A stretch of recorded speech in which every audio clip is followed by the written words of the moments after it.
King Chepi who gave his body to the pigeon.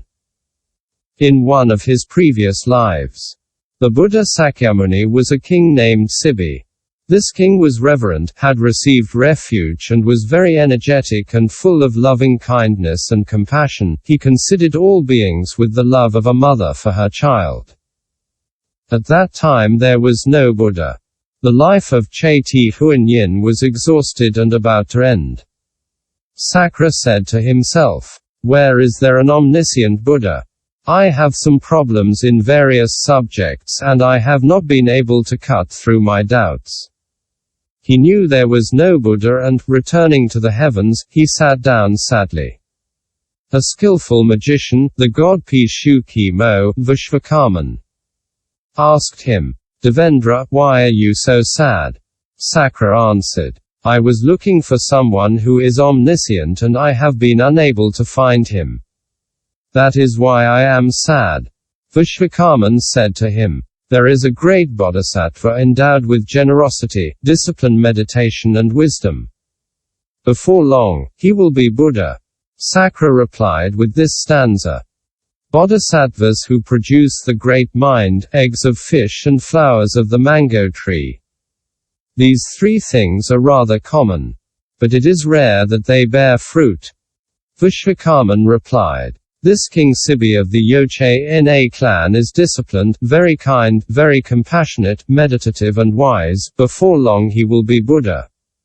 Sakra Devendra then said to Vishvakarman, "Let us go to examine him to see if he possesses the marks of a bodhisattva. You will change yourself into a pigeon and I will be a falcon. You will pretend to be afraid and will take refuge in the king's armpit. I will chase you." Vishvakarman answered, "Why torment the great bodhisattva in this way?" Sakra Devendra replied with this stanza: "I no longer have any bad intentions. In the same way that real gold must be tested, it is necessary to test this bodhisattva in this way and find out if his resolve is strong." When Sakra had spoken this stanza, Vishvakarman changed himself into a pigeon with red eyes and red feet, while Sakra Devendra changed himself into a falcon. The falcon pursued the pigeon swiftly, the latter flew directly to take refuge in the king's armpit. Trembling with fear, with troubled eyes, it uttered moans. Then a numerous crowd declared at this sight, "This king is very kind, all beings trust him. This pigeon, this little bird, has taken refuge in him as in its nest. That is the mark of a bodhisattva. He will be Buddha before long." Single quote. Then the falcon, perched on a nearby tree, said to King Sibi, "Give me my pigeon." The king answered, "It is I who took it first, it is not yours. Since I have produced the great mind, I welcome all beings and I wish to save all beings." The falcon said, "O king, you want to save all beings, am I not part of them? Why should I be the only one not to enjoy your compassion? Would you deprive me of my daily food?" The king replied, "What do you eat? I have made the vow to protect every being that takes refuge in me. What food do you need? I will give it to you." The falcon answered, "I need fresh meat." The king began to think, "That is difficult to find without killing animals. Must I then kill something to give it to him?" Reflecting thus, his decision remained firm and he spoke this stanza: "The flesh of my own body, subject to old age, sickness and death, will start to rot before long. I will give it to him." Having had this thought, he called a servant to bring a knife, cut the flesh of his thigh and gave it to the falcon.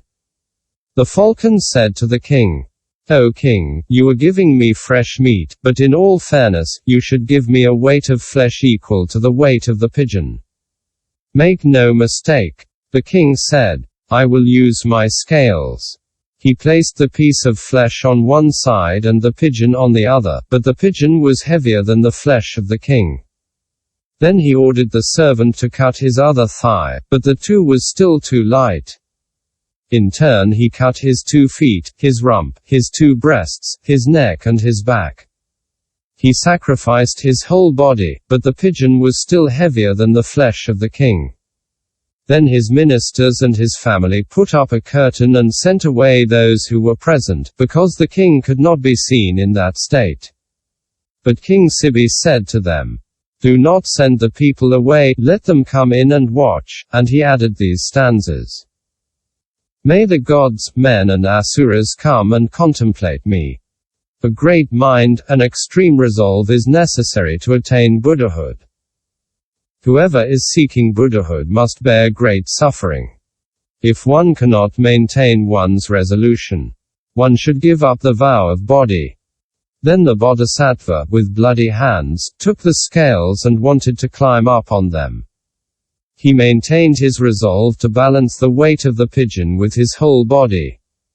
The falcon said to him, "Great king, that is very difficult. Why are you doing that? Rather give me the pigeon." The king answered, "The pigeon has taken refuge in me, I will never give it to you. If I sacrifice my whole body, it is not to gain treasure or out of concern. At the price of my body, I want to attain Buddhahood."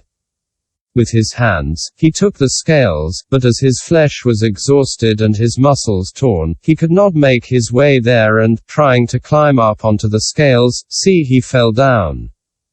Reprimanding his own heart, he said, "You must be strong and not anxious. All beings are plunged into an ocean of suffering. You yourself have sworn to save them all. Why be discouraged? The pain that you are suffering is small, the sufferings of hell are great. If they are compared, yours do not make up a 16th part.